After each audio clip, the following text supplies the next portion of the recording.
느헤미야 5장입니다. 그때의 백성들이 그들의 아내와 함께 크게 부르짖어 그들의 형제인 유다 사람들을 원망하는데, 어떤 사람은 말하기를 우리와 우리 자녀가 많으니 양식을 얻어먹고 살아야겠다 하고, 어떤 사람은 말하기를 우리가 밭과 포도원과 집이라도 저당 잡히고 이 흉년에 곡식을 얻자 하고, 어떤 사람은 말하기를 우리는 밭과 포도원으로 돈을 빚내서 왕에게 세금을 바쳤도다. 우리 육체도 우리 형제의 육체와 같고 우리 자녀도 그들의 자녀와 같거늘 이제 우리 자녀를 종으로 파는도다. 우리 딸 중에 벌써 종된 자가 있고 우리의 밭과 포도원이 이미 남의 것이 되었으나 우리에게는 아무런 힘이 없도다 하더라. 내가 백성의 부르짖음과 이런 말을 듣고 크게 노하였으나 깊이 생각하고 귀족들과 민장들을 꾸짖어 그들에게 이르기를 너희가 각기 형제에게 높은 이자를 취하는도다 하고, 대회를 열고 그들을 쳐서 그들에게 이르기를 우리는 이방인의 손에 팔린 우리 형제 유다 사람들을 우리의 힘을 다하여 도로 찾았거늘 너희는 너희 형제를 팔고자 하느냐?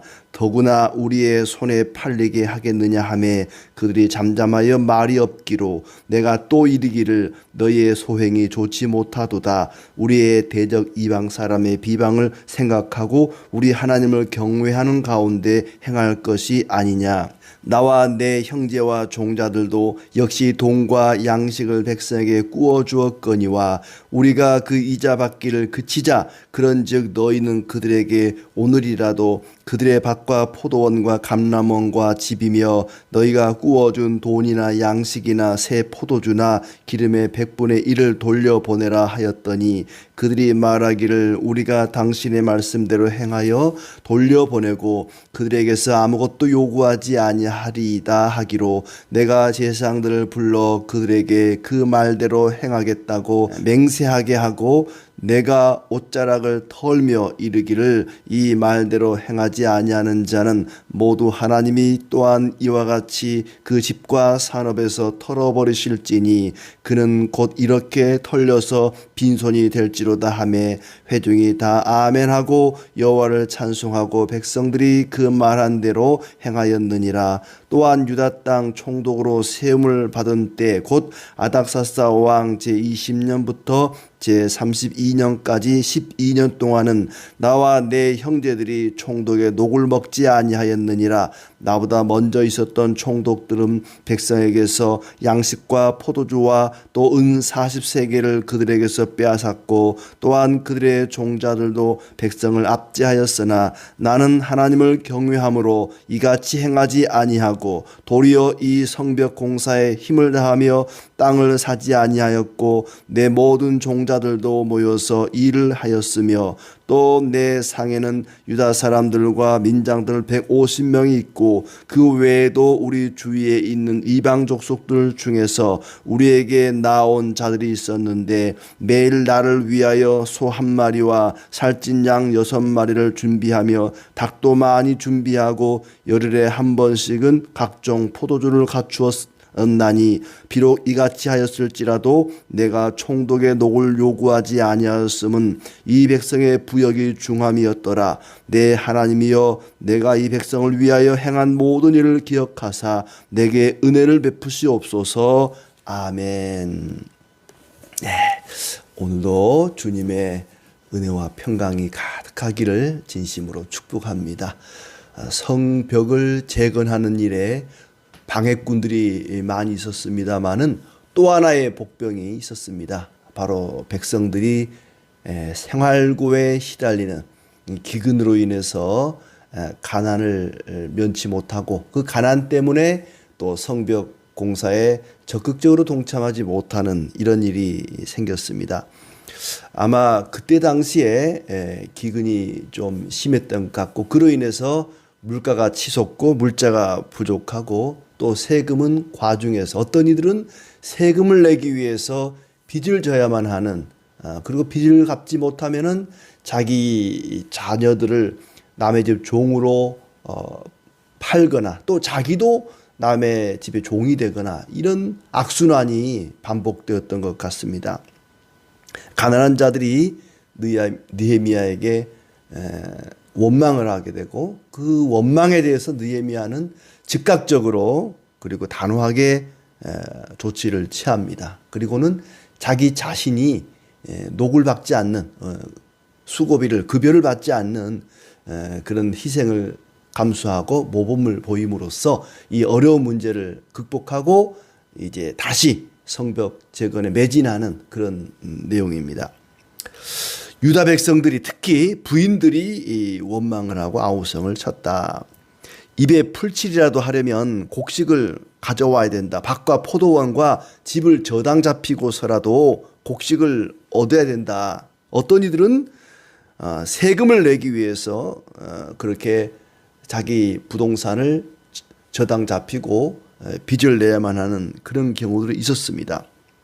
이자를 받고 돈을 빌려주는 것은 합법적인 것이었지만은 그것이 생활고에 시달리는 가난한 사람에게 마치 그 가난을 볼모로 잡고 착취하는 것 같은 이런 일들은 있어서는 안 된다 하는 것을 보여줍니다. 심지어 돈을 빌릴 때는 이제 담보를 잡히겠죠. 저당을 잡히고 돈을 빌려오는데 이걸 갚지 못하면 약속한 기일 안에 갚지 못하면은 저당 잡힌 것을 되찾을 수가 없단 말이죠. 그러다 보면은 자기 아들이나 딸을 종으로 보내야만 하고 또 그마저도 안 되면 자기 자신이 종으로 팔려가야만 하는 그런 불행한 일들이 반복되었던 것이죠. 아들, 딸을 종으로 팔고 밭과 포도원도 이미 남의 것이 되었고 손을 쓸 수도 없는 상황이 되어버렸다. 내가 그들의 부르짖음을 듣고 크게 화를 냈다. 어떻게 이런 일이 있을 수 있느냐. 우리는 한 형제가 아니냐. 같은 동족끼리 이제 막 남의 나라에 포로로 잡혀갔다가 되돌아온 종으로 붙들려 있다가 되찾아온 이 사람들을 다시 종으로 삼는다는 게 이게 말이나 되는 일이냐. 느헤미야가 화가 단단히 났습니다. 그들의 울부짖는 내용을 신중히 살핀 다음에 귀족들에게 높은 이자로 왜 백성들을 괴롭히냐고 꾸짖었다라고 되어 있습니다. 깊이 생각하고 그랬죠. 7절에 깊이 생각하고 신중하게 생각하고 그 말입니다. 그 말을 듣자마자 곧바로 막 화를 내고 분노한 것이 아니라 신중하게 생각했다. 깊이 생각했다. 무슨 일이든지 우리 이런 신중한 자세가 필요하죠. 이런 얘기를 막 듣자마자 정의감에 불타서 화를 내고 막 분노하고 그렇지 않고 이걸 어떻게 해야 될 것인가? 어찌된 일인가? 도대체 왜 이렇게 되었단 말인가? 어떻게 해야만 이 일을 안전하게 또 누구 하나 원망 없이 해결할 수 있단 말인가? 깊이 생각하고 신중하게 계획하고 일을 처리해 나갑니다. 귀족들에게 왜 높은 이자로 백성들을 괴롭히느냐라고 꾸짖는 것이죠. 대회를 열고 많은 사람들을 모아놓고 종이 된 동포들을 애써 데려왔는데 또다시 종으로 팔면 되겠느냐라고 꾸짖었다는 겁니다. 이방의 원수들에게 웃음거리가 되지 않으려거든 하나님을 경외하는 가운데 행하라. 하나님을 두려워하는 가운데 행하라. 백성들에게 너희가 정말 하나님을 경외하는 사람들이라면 매사에 하나님을 경외하는 마음, 두려워하는 마음으로 행하라. 이제부터 백성들에게 이자 받는 것을 그치자. 막 강제로 명령하지 않고 설득을 하죠. 우리 먹고 살만한 사람들은 백성들에게 이렇게 비싼 이자를 받으면서 돈을 빌려주고 하는 이런 건 그만합시다 라고 결단을 촉구합니다. 그때 당시에 이자는 연 12%, 월 일부 이자를 받았다는 것이죠. 그 뒤에 보면은 11절 끝에 100분의 1을 돌려보내라 그랬죠. 100분의 1. 그러니까 1%의 이자를 아마 받았던 것 같아요. 그 받은 것을 다시 돌려줘라. 우리가 그치자 이런 표현을 씁니다. 우리가 이자 받는 것을 그치자. 10절 끝에 그러죠. 그러니까 느헤미야는 그러지 않았어요. 느헤미야는 비싼 이자 받으면서 돈 빌려주고 하는 일이 없었지만은 마치 자기도 그랬던 것처럼 너희는 그러지 마라 이렇게 말하지 않고 우리가 그치자. 나를 포함해서 우리가 그러면 되겠습니까? 회개할 때도 하나님께 회개할 때도 우리의 죄를 고백하나이다. 우리의 죄를 용서하소서 했던 것처럼 백성들을 설득할 때도 너희가 그러면 되겠느냐 하지 않고 우리가 그러지 맙시다 하고 자기를 표현해서 자기를 포함해서 이 일을 그치자라고 촉구를 합니다. 그동안 저당 잡은 밭과 포도원과 감람원과 집과 받은 이자를 돌려주라. 이제 그만합시다. 이게 아니라 거기서 그치는 게 아니라 그동안 받아왔던 거 돌려줍시다. 돌려줘라. 그래야 되지 않겠느냐. 그래야 백성들이 먹고 살고 성벽 재건하는 일에 동참하지 않겠느냐 하는 것이죠.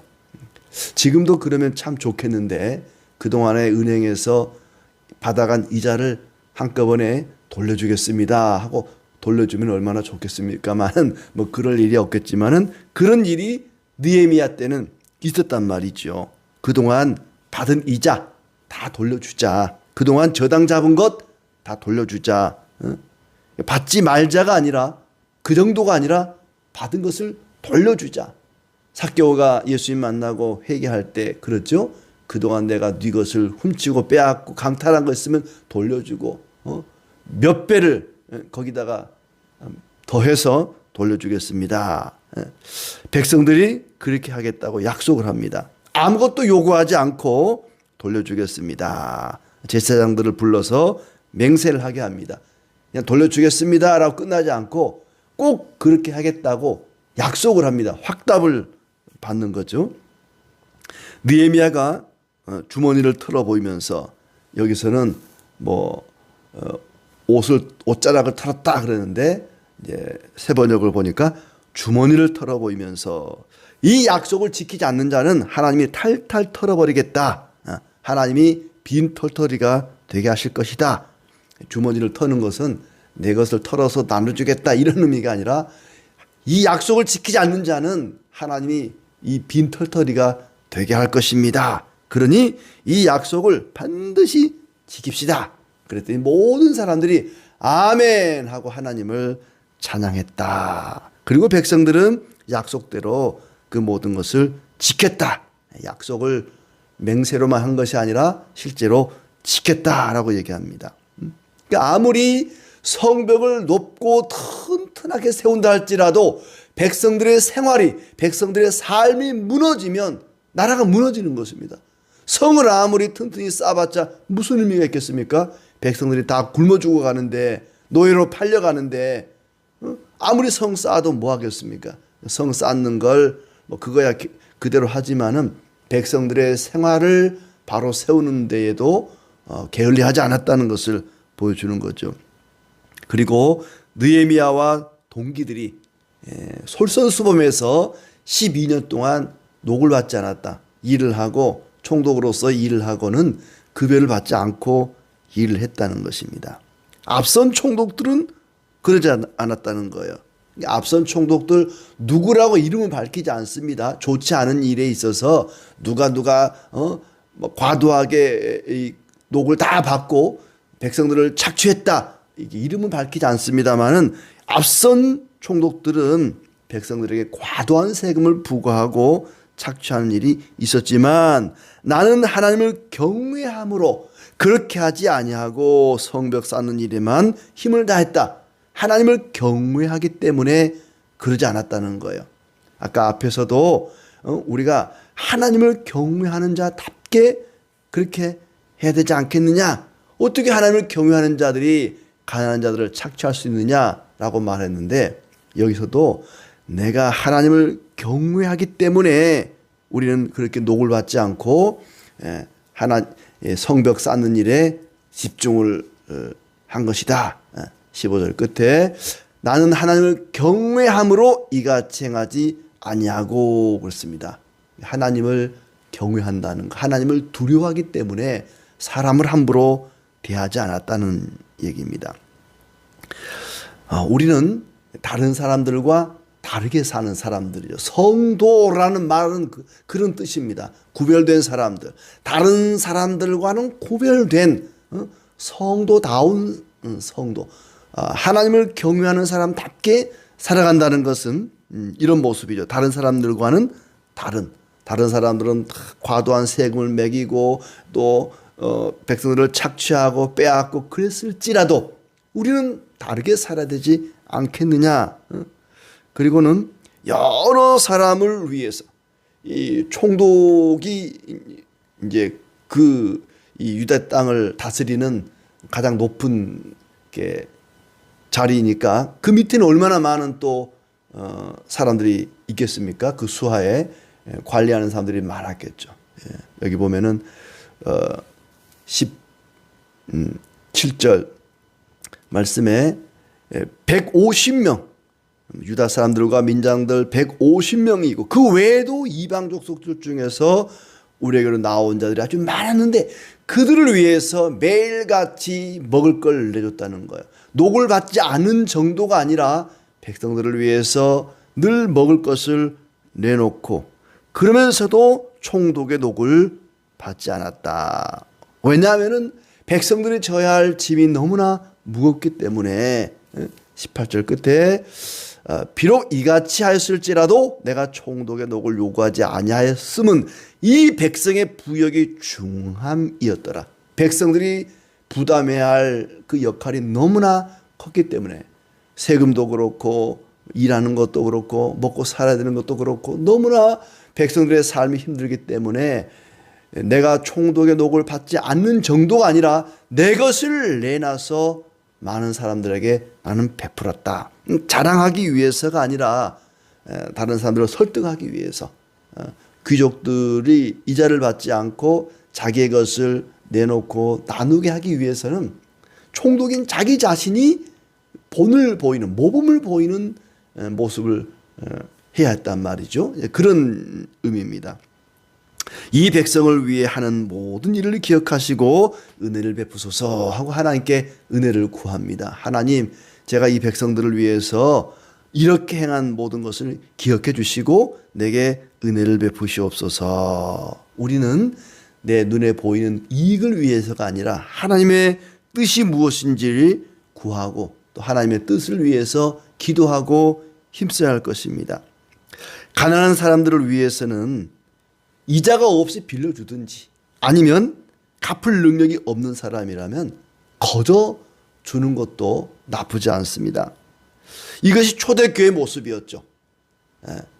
넉넉한 사람들은 자기가 먹고 살 만큼 남겨놓고 나머지는 교회에 가져와서 사도들 앞에 두고 사도들은 그것을 가난한 사람들에게 또 나눠주고 너무 부한 자도 없고 너무 가난한 자도 없고 모든 사람들이 공평하게 나눠 먹고 살 수 있는 그런 시대가 초대교회 안에서 일어났습니다. 느헤미야가 기대하는 것은 그런 백성들의 모습이었던 것이죠. 물론 남의 돈을 빌려다가 사업을 하는 것과는 또 다른 문제입니다.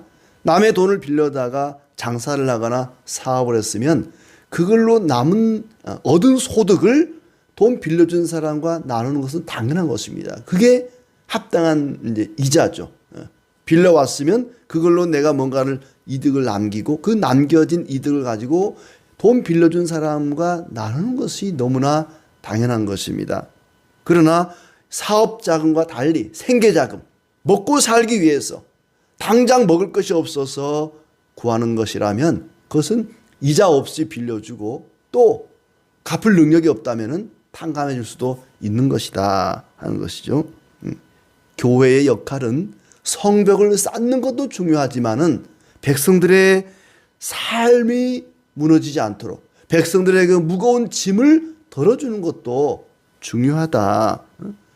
백성들의 그 가난과 기근과 그 고통과 어려움을 보고 야, 내가 지금 성벽 쌓는 것도 바빠 죽겠는데 내가 언제 당신들의 삶을 돌보겠습니까? 관심 없습니다. 신경 끄세요. 그러지 않았습니다. 성벽 쌓는 것도 중요하지만 백성들의 그 생활고를 해결해 주는 것도 총독의 중요한 역할이었고 말했다시피 아무리 성벽을 잘 쌓아도 백성들의 생활이 무너지면은 나라가 바로 설 수 없었기 때문에 그렇습니다. 우리는 힘든 사람을 위해서 기도하고 할 수 있다면은 우리의 것을 나누고 섬기고 베풀고 살아야 할 것입니다. 그러기 위해서 필요한 것이 뭐냐면은 하나는 형제의식입니다. 8절에 말한 것처럼 우리 형제 유다 사람들을 그랬어요. 형제이기 때문에 그렇게 나누고 베풀고 섬겨야 될 이유는 그들이 우리의 형제이기 때문에 그렇습니다. 또 하나는 모든 것이 하나님의 은혜라고 하는 은혜의식입니다. 19절 말씀에 이 백성을 위하여 행한 모든 일을 기억하사 내게 은혜를 베푸시옵소서. 하나님께서 은혜를 베풀지 않으면 아무것도 할 수 없습니다. 이 성벽도 쌓을 수가 없습니다. 그러니 내게 은혜를 베풀어 주옵소서. 우리는 모두 형제라고 하는 형제의식과 하나님의 은혜를 구하는 하나님의 은혜임을 고백하는 이 은혜의식, 이 형제의식과 은혜의식을 가지고 오늘도 내게 주신 것을 나누고 베풀고 섬기고 그래서 하나님께 영광을 돌리는 우리의 삶이 되기를 진심으로 기원합니다.